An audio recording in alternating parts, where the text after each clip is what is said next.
Israël a 77 ans. Bon, 77 ans, pour un pays, c'est un âge d'enfant.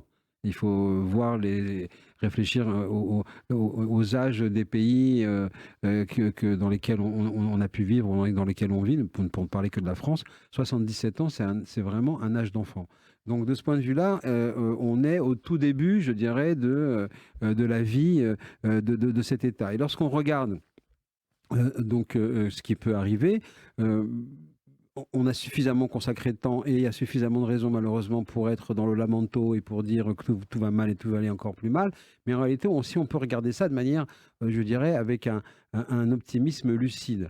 Quand vous prenez cette guerre d'indépendance en 1948, où vous avez les invasions conjointes de l'Égypte, de la Jordanie et de la Syrie, aujourd'hui, l'Égypte est un pays qui est en paix avec Israël depuis très longtemps et qui n'a pas du tout l'intention de changer. La Jordanie a signé la paix avec Israël en 1994 avec le gouvernement d'Yitzhak Rabin.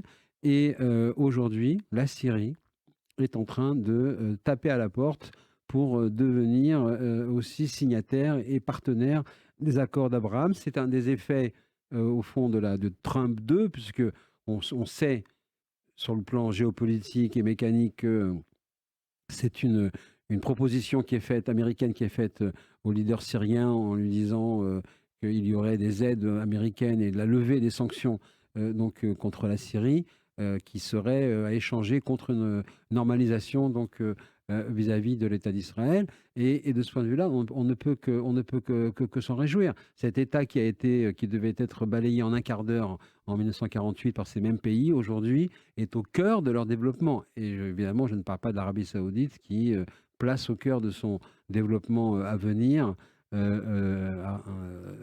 Saoudia 2030, la normalisation avec Israël au cœur de son dispositif.